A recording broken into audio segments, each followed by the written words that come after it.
If friends could enter and find a seat and settle into some silence, that would be wonderful.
Good afternoon, friends. I love that. My name is Christina Keefe-Perry. I'm a member of Fresh Pond Meeting in Cambridge and the host of Quaker Dinner Church, which is a ministry under the care of Fresh Pond Meeting. Today, I'm serving as your panel moderator. I will try to be of few words so that we can hear from our panelists. These panelists have been preparing and being prepared for many months. And I have had the gift and the honor of being able to walk with them and to witness the ways that they have been yoked together in the Spirit. There is a little housekeeping before we start. After the housekeeping, I will introduce the three panelists. At that point, we'll settle into silence, and from that silence, the first speaker will begin. Each speaker will speak for approximately 12 minutes. Between speakers, I want to invite us to settle back into the silence. Not an open worship offering comments or vocal ministry kind of silence, but the kind of silence where the ministry that they have given us is a round, worn river rock that has been tossed into the pool of this gathered body, where we let the ripples of the ministry that they have brought wash over us and lap at the edges of this pool. If after all three panelists have brought their ministry and there is time, we will have some time for open worship or a kind of fishbowl discussion among the three panelists. We're still waiting to see where the winds of spirit blow. I also want to say that although these friends have been faithfully preparing, the most faithful piece for them to bring to us may not be a message today. In that case, I would commend to you the words of Isaac Pennington. If the Spirit do not require to speak, then everyone is to sit in their place, feeling their own measure, feeding, receiving into their spirit whatever the Lord giveth. Silence can be faithful service too. I have one last invitation. These friends might use language that is unfamiliar to you. It might be different than your spiritual vernacular. I've heard in these sorts of cases, friends invited to listen in tongues, to do the work of translating to your own interior spiritual language. That's a fine thing to do, and you can do that. And I also want you to be invited to consider the language that these friends are using, and if it is difficult and foreign to you, to maybe not do the work of translation, but feel invited to take in language that is different from your own. Certainly if it is stimulating of any past injury, do what you need to do to take care of yourself. But if there is new and difficult terminology, hold on to it. And when you get to your anchor groups, if you have anchor groups, or if you don't, when you get to a trusted friend, turn to someone and talk to them about what you've heard and how it made you feel. Following the speakers and a period of open worship, folks will be dismissed to their anchor groups. There will be a short announcement about how that all is going to work at the end, so bear with us at the end for that piece of housekeeping. Now, our panelists. To my immediate right is Sarah Walton. Sarah grew up in New England Yearly Meeting among young friends under the leadership of Andy Grinnell at that time. She's a member of Vassalboro Friends Meeting in Maine, and she clerked the statewide equivalent of FCNL, the Friends Committee on Maine Public Policy. For the past 5 years, Sarah has been living in Georgia and sojourning with Atlanta Friends Meeting. She is a lawyer, and she uses that training to work at the intersection and edges of racial and social justice.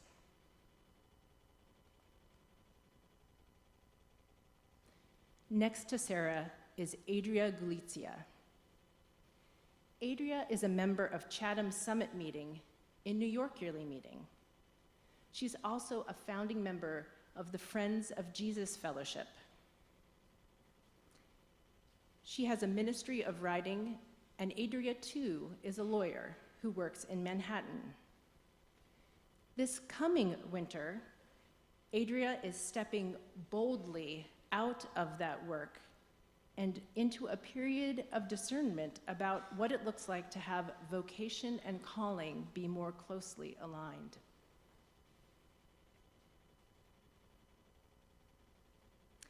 Next to Adria is Meg Klepack. Meg is a member of South Starksboro Monthly Meeting and a member of Sandwich Monthly Meeting and attends South Starksboro Monthly Meeting in Vermont. She is in medical school, training to be a family physician.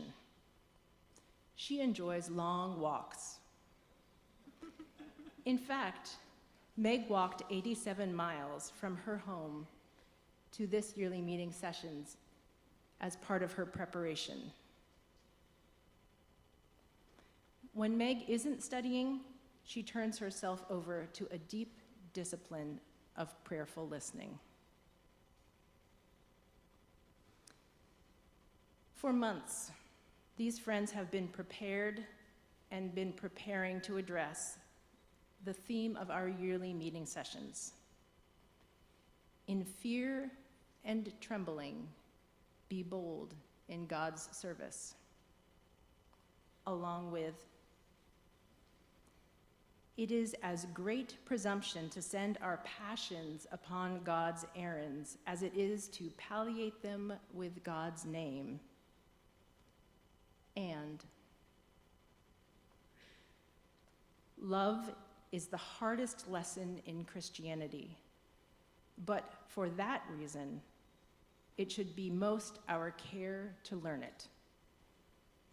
All from William Penn and Fruits of Solitude.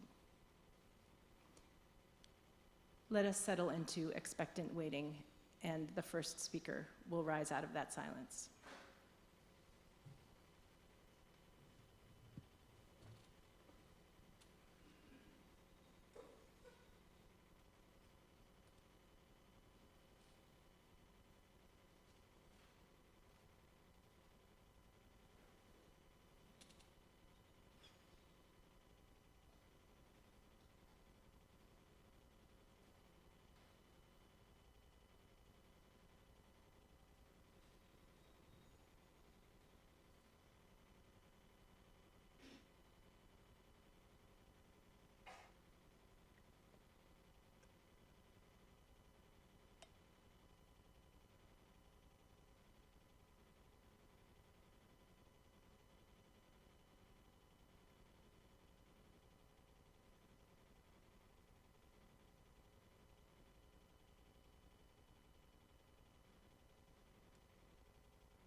In fear and trembling, be bold in God's service.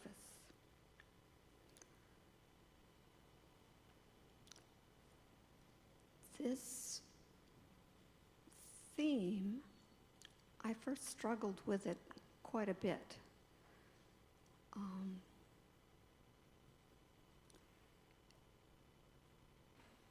The way friends have traditionally tried to test phrases and leadings. One way is to test by consistency with Scripture, consistency with our faith traditions, writers and individuals and their experiences. Also with our own experience. At the same time, being open to continuing revelation.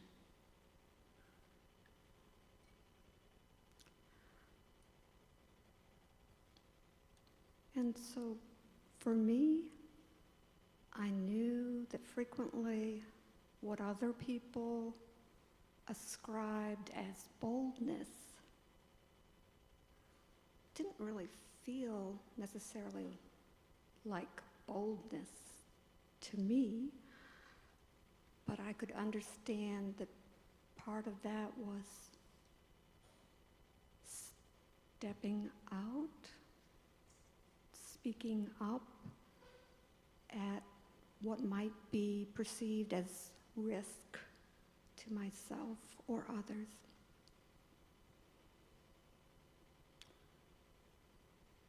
In God's service. That was a phrase that I particularly appreciated, how that the theme was put in the context of maxims by William Penn. And the fruit of the solitude maxims was his advice to his then motherless children to give them life guidance. And yes, it uses very archaic language, like, it says greater presumption to send your passions upon God's errands. And trying to figure out what that meant. But it meant to me that it can be ego-based and some form of not necessarily be following what our inward teacher, our guide, we sometimes, Quakers use that phrase of outrunning your guide, meaning that it's important to make sure that this leading, which may well send us on our way to the journey, that we don't then just keep onward, pushing hard, particularly when I think about how in our dominant culture, our dominant European, American culture, we do look at a lot of advocacy as efforts to overcome, overthrow, dominate, and win. And we know as people who have sometimes been a part of efforts to change legislation, you get legislation changed and then the dominant system just changes how it continues. An example of that is we've recently had an emphasis on ending mass incarceration. And from people who I've been closely working with, formerly incarcerated people, their families, also with members of law enforcement,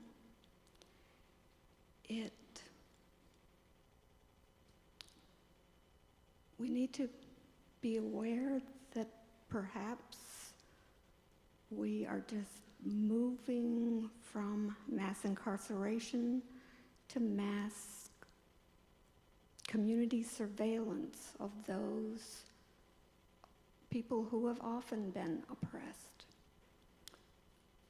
I also think that when we are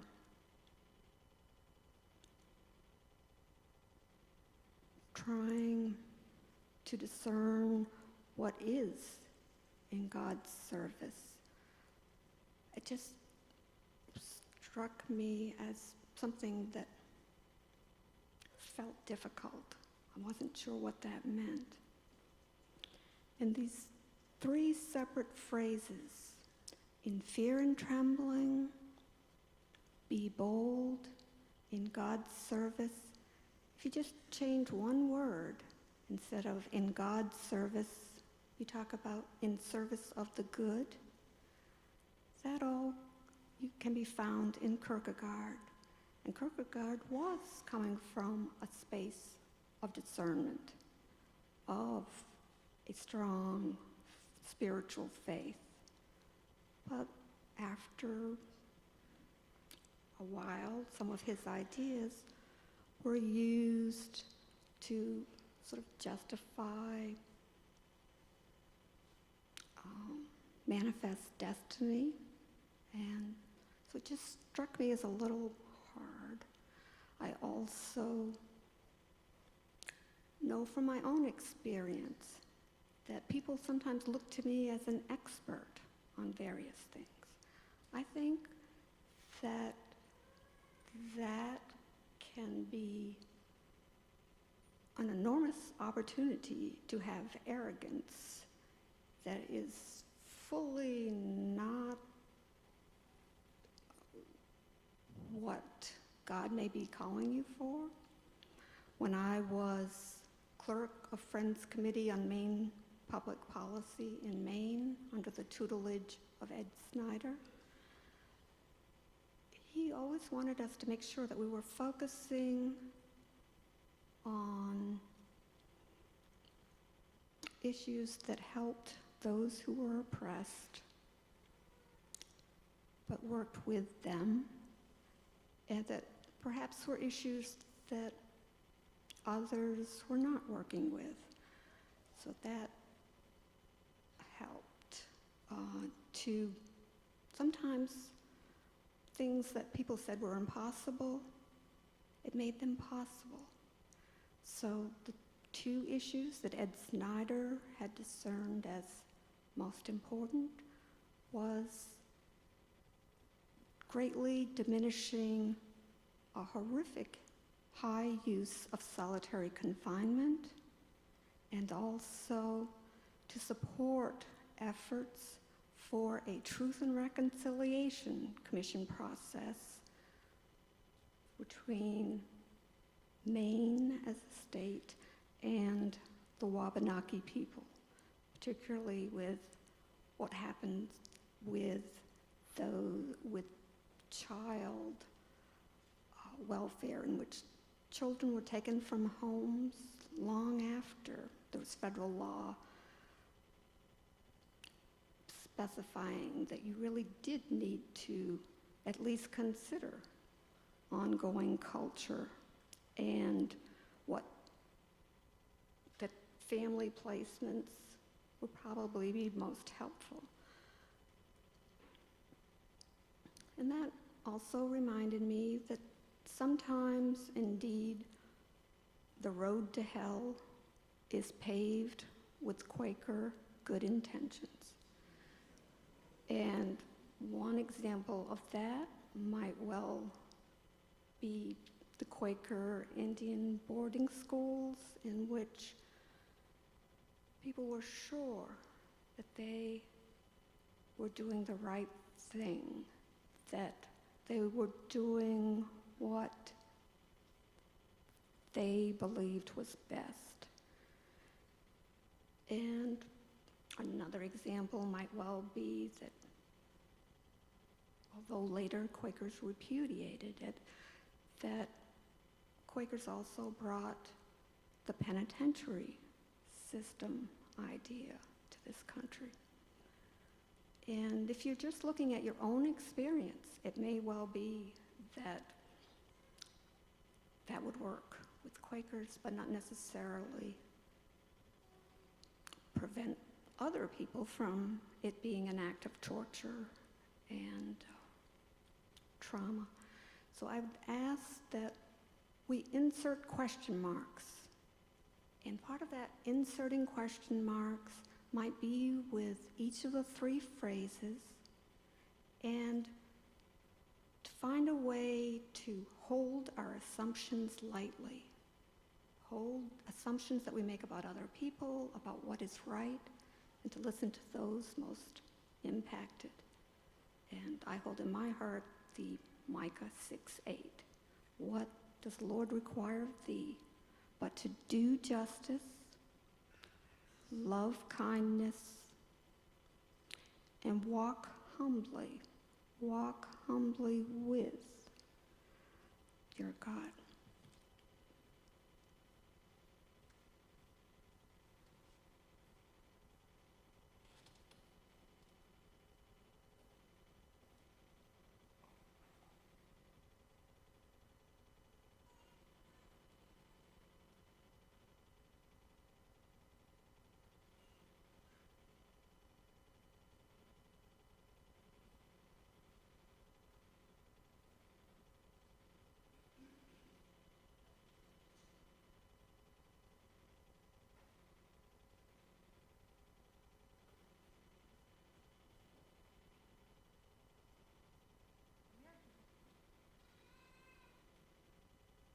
Friends, aha, there we go. American friends tend to be a highly educated and accomplished group of people, and I'm reminded of that even sitting here in between these brilliant, accomplished women. I'm certainly no exception to that rule. I graduated at the top of my class from probably the most prestigious high school in the country. Graduated at the top of my class from one of the most prestigious colleges in the country, fluent in 2 languages. When I applied for law school, I was admitted to several Ivy League institutions. And I'm a senior associate at one of the most prestigious law firms in New York. None of this is anything that you couldn't get by looking at my LinkedIn profile. And so you may be wondering why I'm telling you this. I'm telling you this because these accomplishments, for all of the satisfaction that they've brought me, for all of the effort, took a lot of effort to do all that, they've also been a great source of pride. And I don't mean that warm, fuzzy, ushy-gushy pride you feel when your child takes their first steps. That's a beautiful feeling. I mean something a lot darker than that. I have been told that I'm a pretty likable person. But for a reasonably likable person, I developed, over the course of racking up these accomplishments, a remarkable capacity for contempt. Contempt for people who fly American flags on their lawns. Don't they know that America's not as good as all that? We've committed our fair share of crimes too. Contempt for people who oppose gay marriage. Bigots, homophobes, my God, how can we share a country with people like that? Contempt for people who espouse pro-life views and values. Get your hands off my womb. Contempt for people who ask strangers if they know Jesus. First, what business is it of yours? And how vulgar, how tacky.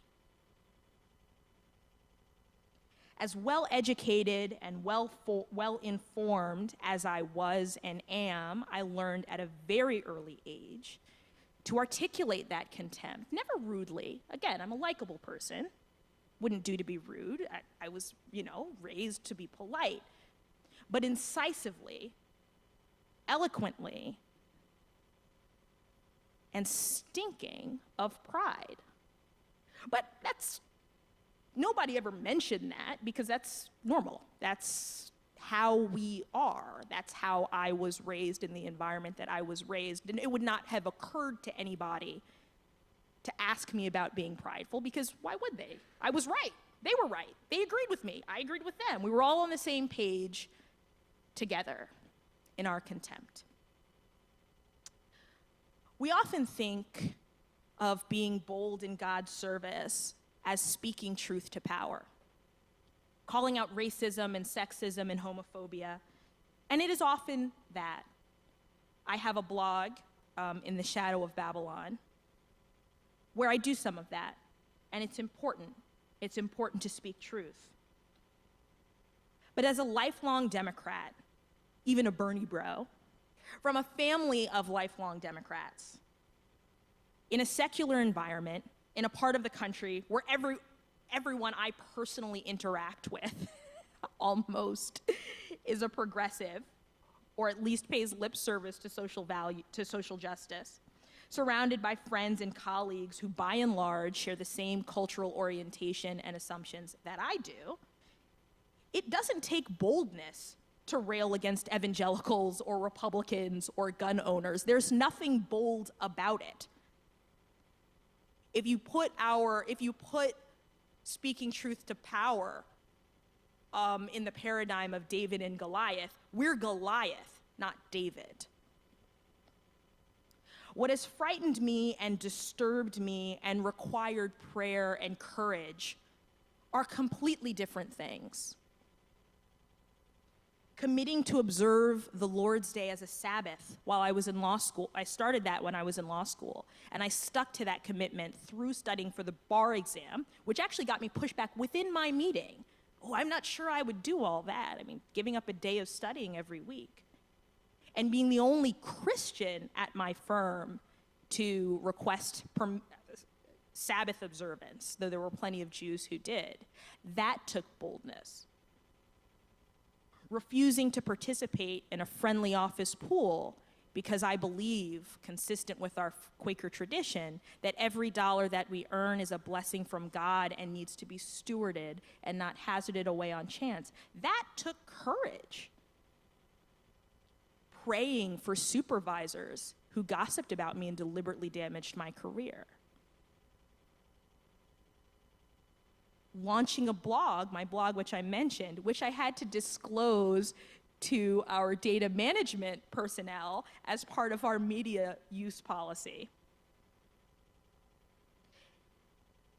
Working up the courage to come back to the office on January 3rd after a long period of discernment, covering my hair in response to promptings of the Spirit. And maybe more than anything else, starting to move in a gift of evangelism. That took boldness. That took courage. That happened amidst great fear and trembling. The evangelism story is a funny one. I mean, Friends of Jesus Fellowship, and it's such a blessing to see a face from Friends of Jesus Fellowship. Hey, hoot. We, from the very beginning, have been curious about and exploring spiritual gifts because it was our belief, our conviction, that it's not everybody's job to do everything, but it is everybody's job to do the thing that God calls you to.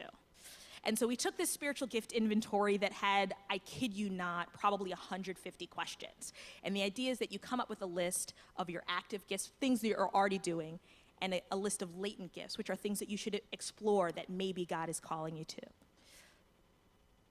The very number one latent gift for me was evangelism. And when I got that result, I was so horrified and revolted because I remembered, I'm from New Jersey, but I lived for a few years in Georgia, and the day is seared on my memory. When I was waiting in the lunch line for turkey tetrazzini, I get a tap on my shoulder, and the student behind me asks me if I know Jesus Christ as my personal Savior. And on that day, I said to myself, if I ever become that person, you can take me out back and put me out of my misery, kill the pod, I have been body snatched. This is not me. We will just never go down those dark roads. But in the wake of that test, I took a step and I started to do some reading. And I realized that despite what I had been told about friends not evangelizing, we have a proud history of crossing continents to preach the good news. I started reading my Bible and realized that out of the very few direct commands that Jesus ever gave his followers, going out and preaching the gospel and making disciples was front and center, and not as an option if you had the time, but as part of the heart of what it meant to follow Christ. This is something, despite being raised Baptist and hearing sermons, great sermons that formed me every Sunday, we never got that message.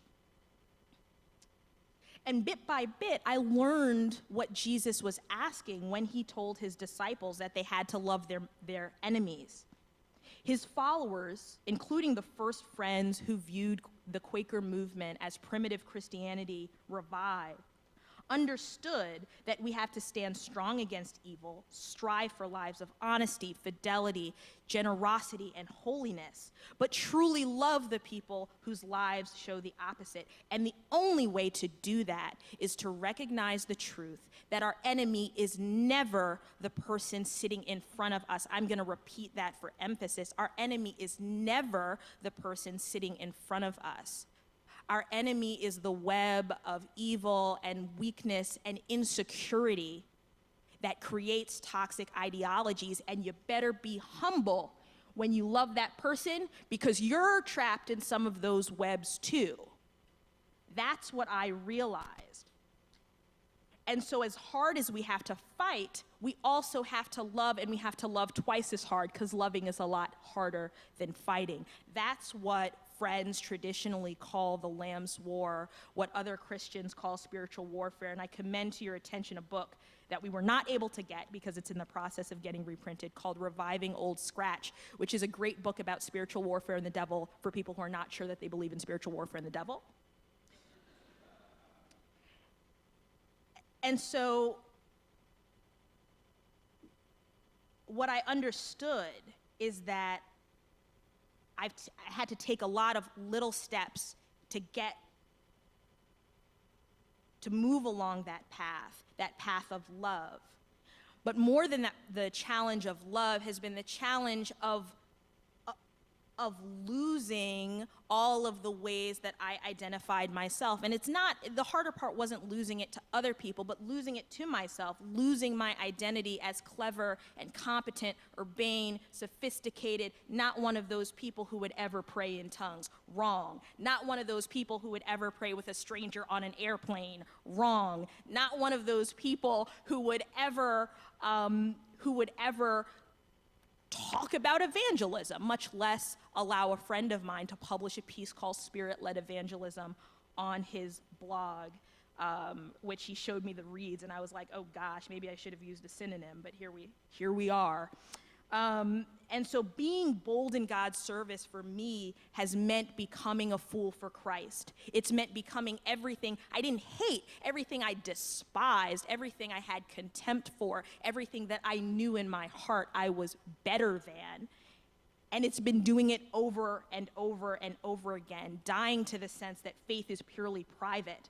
I have had to learn painfully, in fear and in trembling, to say with the Apostle Paul that Christ did not send me to baptize, but to preach the gospel, and not with wisdom and eloquence, lest the cross of Christ be emptied of its power. For the message of the cross is foolishness to those who are perishing, but to us who are being saved, it is the power of God. And at each step, I have known what I was risking. It has been very clear to me what I was risking, what I could lose, and I have had no idea whether I would gain anything in return.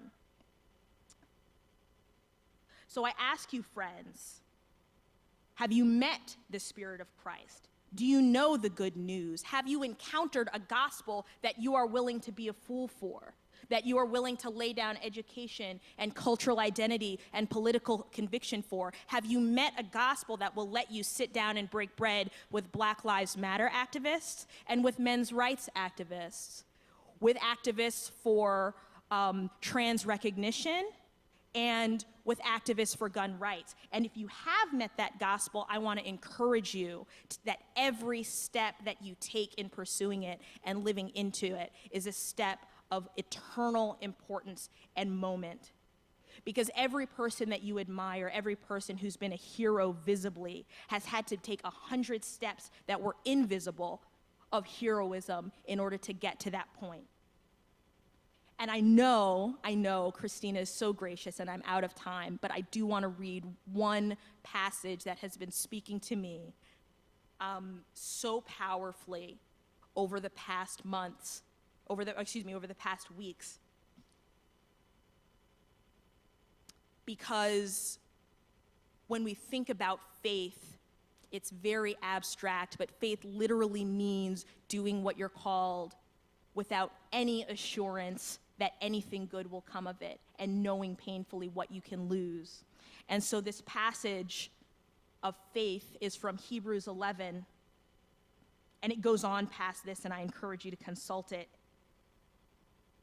Now, faith is the assurance of things hoped for, the conviction of things not seen.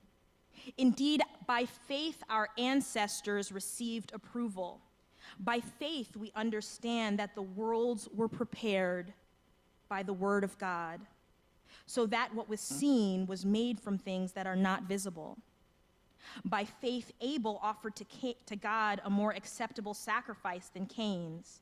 Through this he received approval as righteous, God himself giving approval to his gifts. He died, but through his faith he still speaks.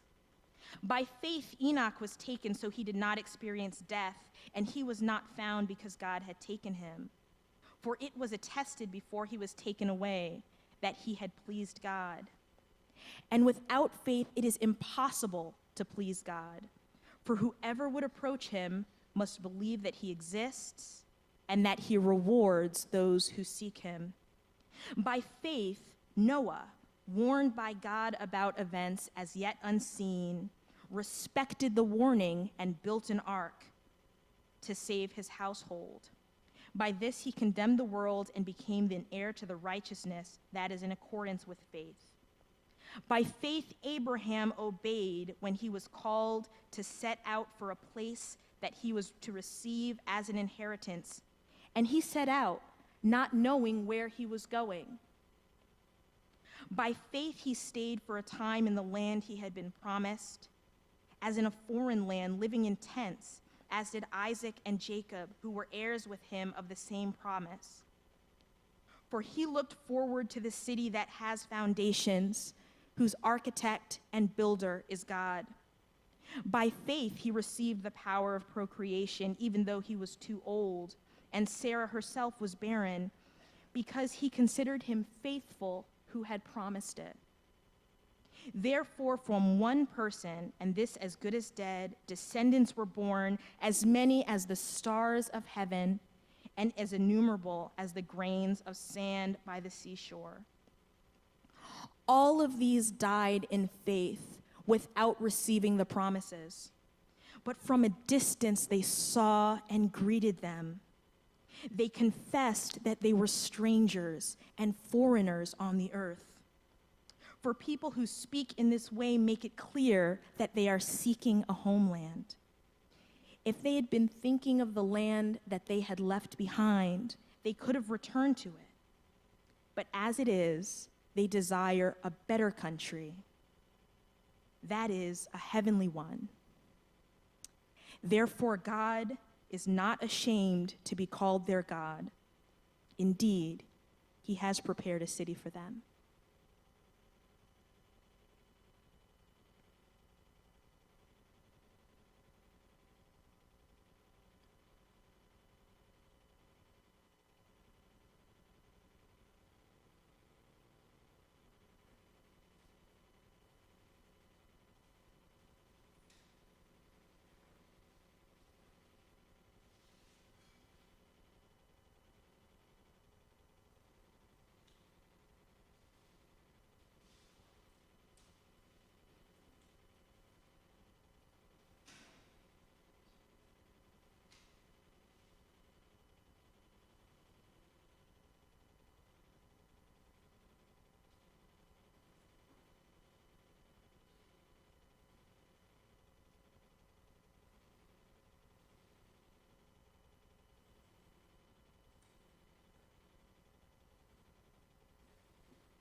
Hello.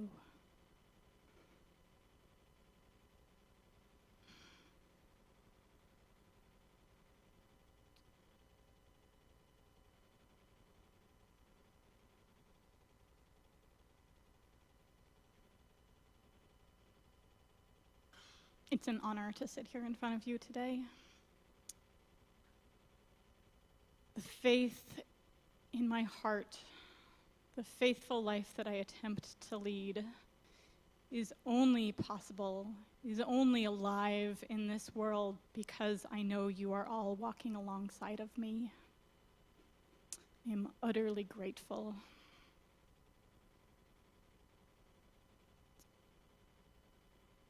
A number of years ago, I spent 3 weeks walking. I hope you'll indulge me in some small stories today. I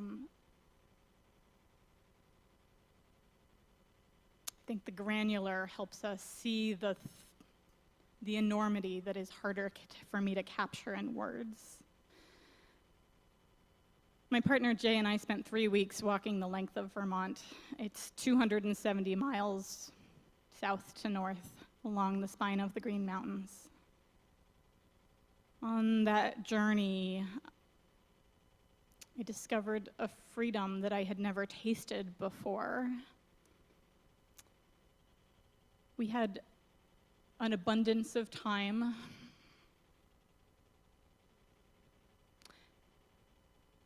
And so we started a little game. We called it the or plan game. Each day, waking up in the morning, we would talk about what our options were.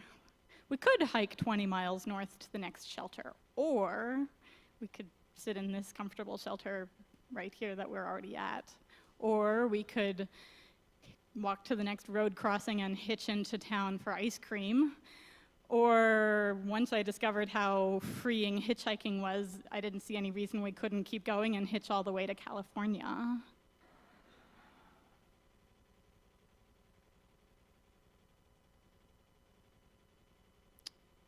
It may sound trite to talk about ice cream and walking, and yet I believe there's a deep power that kind of freedom is possible in our normal day-to-day lives if we allow space for it.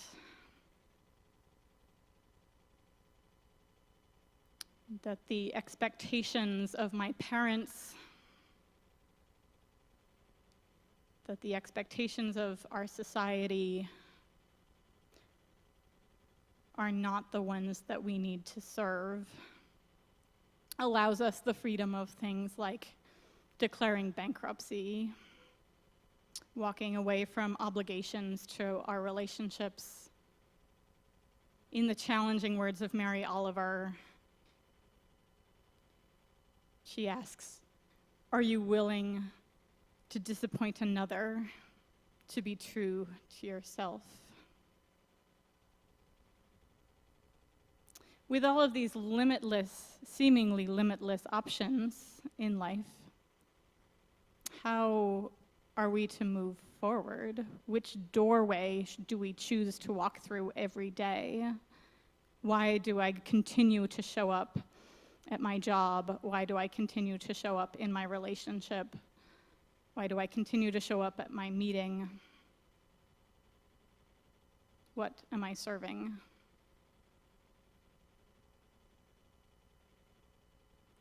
Around the same time that I took that long walk in the woods, I started noticing a little inward nudge. It was gentle. I felt it in my body. There would be an opening of my heart or sometimes a twisting of my gut. It was around simple things sometimes. I would be wondering what to have for dinner and contemplating the difference between a salad and a cheeseburger. And there would be something lovely about the way my body felt when I considered the idea of a salad. Again, trite, but so powerful if we pause to listen. Again and again and again every day, moment by moment, submitting ourselves to that gentle guidance. And there were also times when that nudge was a little bit more persistent and a little bit stronger and a little bit more daring. It would ask me to do things that I didn't feel were within my comfort zone, but that felt enlivening and joyous when I considered them. It led me to go to DC shortly after Hurricane Irene struck Vermont, flooding the farm where I was working. I went and I joined Bill McKibben and Wendell Berry and others who were sitting in front of the White House and got arrested for the first time. And the fruits of finding the place where I sensed the yes, I am moving forward that direction, despite not understanding intellectually why that is my path, I will go there. And the places where I feel no or stop or I have sinned, I have done wrong, I have spoken unkindly. Those I all started to call the little bird. I don't know where that came from. It was just the only words that came to me as I contemplated what the nudge might be. And then I will always remember the day standing next to my kitchen sink on the phone with Jay when I dared to tell him about a little bird that was nudging me. And he said, yes, and Quakers call that God. If that is God, then my relationship to that nudge should be taken a lot more seriously. How many times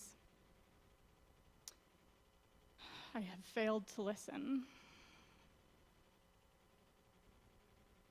and how many times I have walked that path and found that joy and known that there were others with me and that we were creating the kingdom of God together. There was one time I was settling into my morning worship, my morning prayer devotional time, and I told God a joke. For the very first time I joked with her. I said, God, you must be a terrible communicator because your nudges are just so subtle. If you want me to do what you want, I would be happy to. Please just make it a little bit clearer.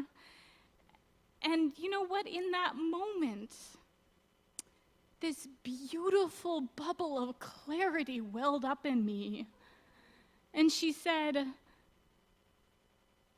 that the subtlety reveals the very nature of God. I have grown up in a culture where God is a domineering man sitting on a cloud shouting.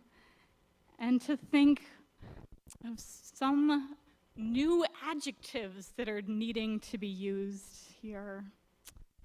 Gentle, bedrock, underlying, faithfully accompanying, never letting go of me. That hymn we sang last night, "Great is thy faithfulness to me," speaks my experience without deserving it. She comes back to me again and again and offers me the invitation to walk toward the kingdom of God. And I am utterly grateful. In fear and in trembling, be bold in God's service.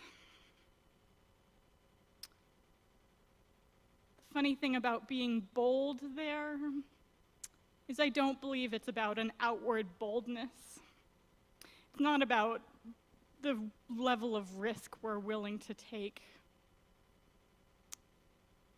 It's about the boldness of taking that little nudge seriously. The boldness with every doubt still intact of taking it seriously enough to turn our lives over to it.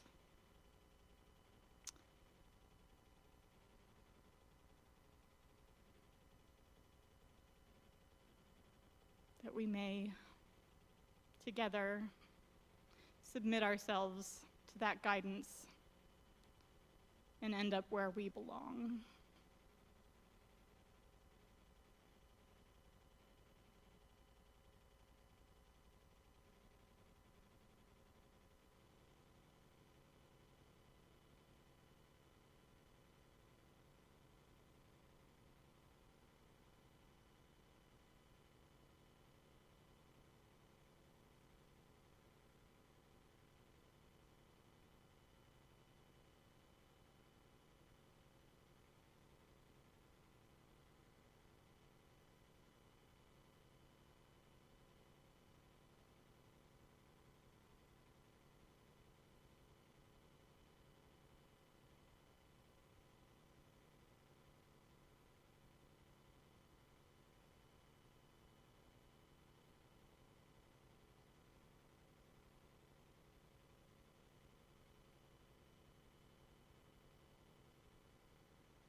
A member of our junior high yearly meeting offered us this ministry this morning.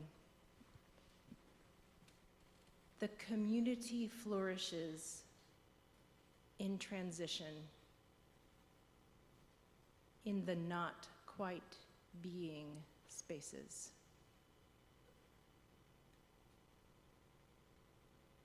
As we bring our time here together to a close, I want to invite us to be in the not quite being space.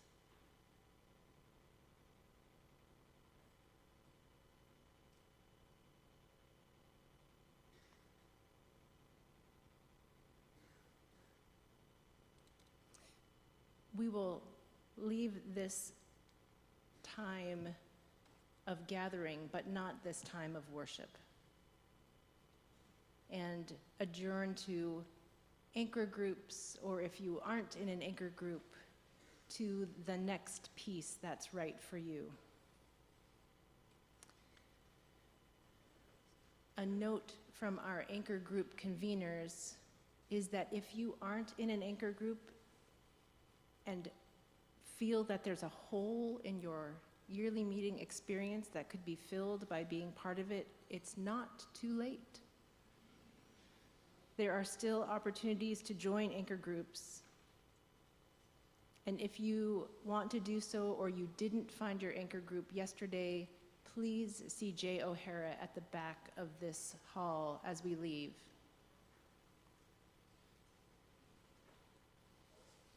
We've been asked to consider our friends with mobility needs and to let them rise and make their way out first. And so those friends who need a little more time getting where they're going, if you want to get up and start to make your way, please do.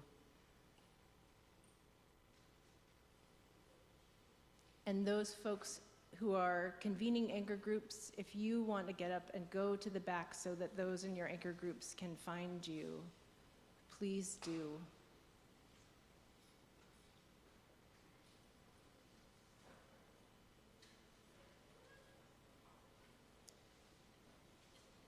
And friends who are part of anchor groups can get up and find your leaders. And those of us who aren't in an anchor group can hold this whole transition, this in-between space in our prayers.